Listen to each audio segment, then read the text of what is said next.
Victoria, BC, long known as the land of the newlywed and nearly dead. I can only hope I'm still some time away from the latter because my hometown is a world-renowned place boasting stunning scenery, recreation, and some of the mildest weather in all of Canada. Unfortunately, one thing it isn't well known for is its affordability. Solving the complex issues driving the spiraling cost of living being faced in many nations is well above my pay grade. But what I can offer you instead, visitor or local alike, are some ideas on activities around this costly city that you may not know about, which won't cost you a dime. So put that wallet away and let's go exploring. Victoria is blessed with many fantastic parks and recreation spaces.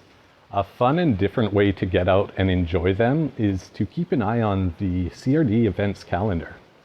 In particular, the Regional Parks Department frequently organizes a variety of events, walks, and info sessions that are sure to interest a wide array of people.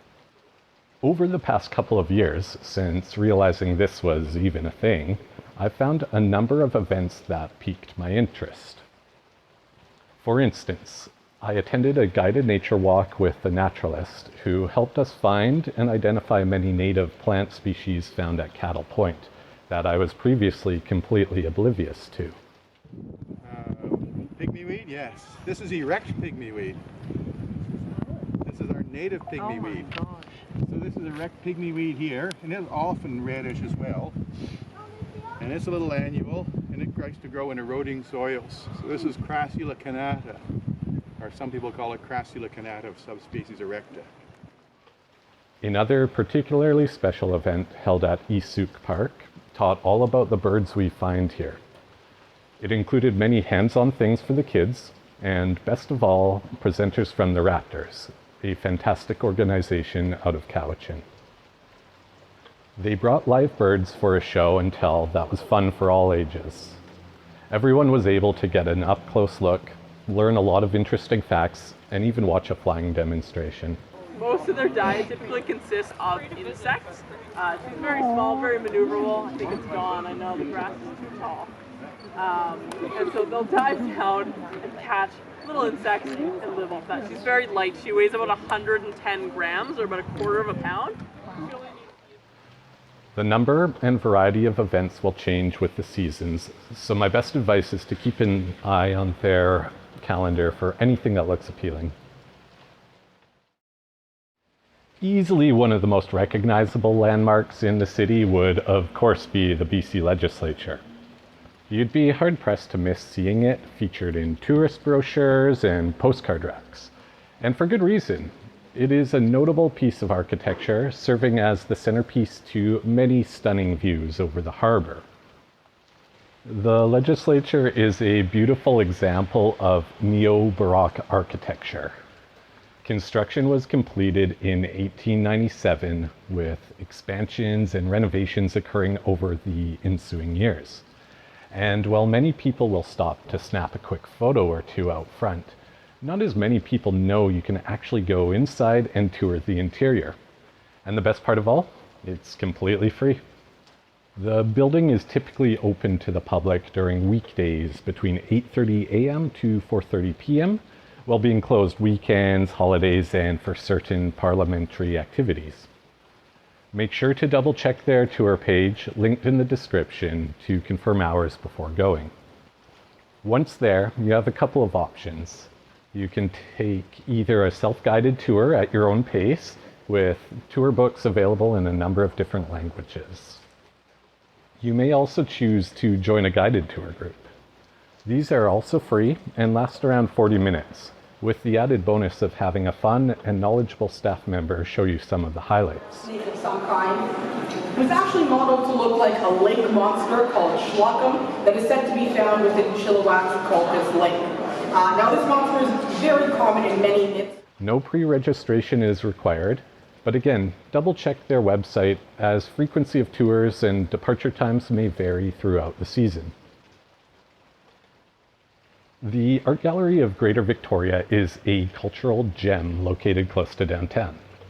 It's housed in the historic Spencer Mansion, built in 1889.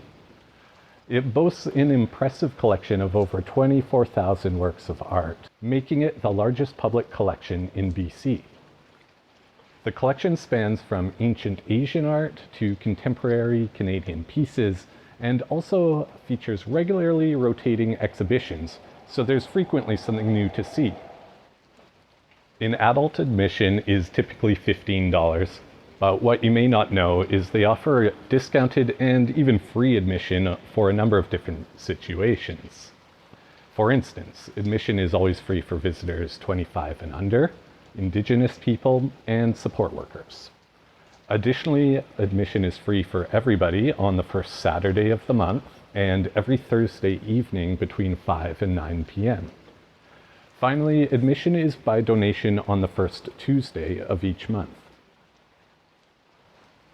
Recently, I was on holiday visiting New Zealand, and during a casual conversation with a local, they gushed when they found out I was from Victoria. They regaled me with tales of their visit to Butchart Gardens many years prior. And this doesn't seem to be a very uncommon occurrence. If someone knows just one thing about Victoria, it's likely they know about our famous garden that's practically synonymous with the city. And while no doubt it's a beautiful spot, its popularity means entry isn't necessarily cheap. Fortunately, there are many other gardens around town that are totally free of charge. They may not be of the same caliber, but they certainly aren't anything to stick your nose up to either. Here are a few favorite choices of mine. Finnerty Gardens is a beautiful woodland garden in the University of Victoria's campus. Its tranquil 6.5 acres features a diverse collection of plants and shrubs, notably rhododendrons. It actually has one of the most diverse collections in all of Canada, with over 200 species of them on display. There are also many ponds and paths to explore, and it's open year-round to the public and free of charge.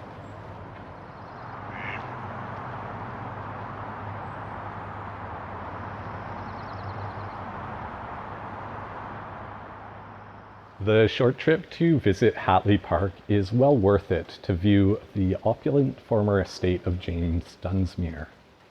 You may recognize it having been featured in a number of TV programs and motion pictures over the years. But after getting your glamour shot outside of Professor Xavier's School for Gifted Youngsters, make sure to check out the adjacent gardens.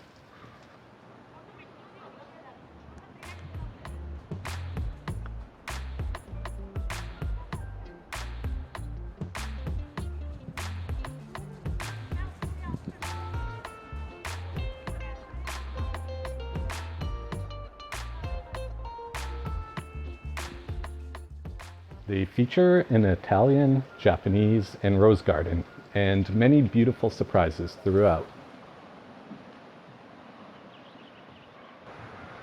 This is a peaceful spot to wander and unwind in.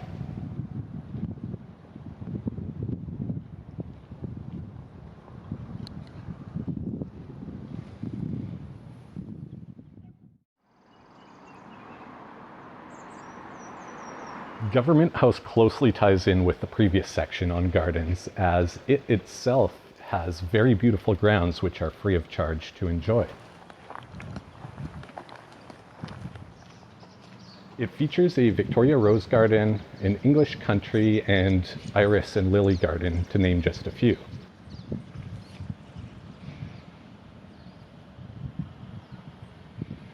There's also a nice short stroll through a beautiful but sadly endangered Garry Oak ecosystem.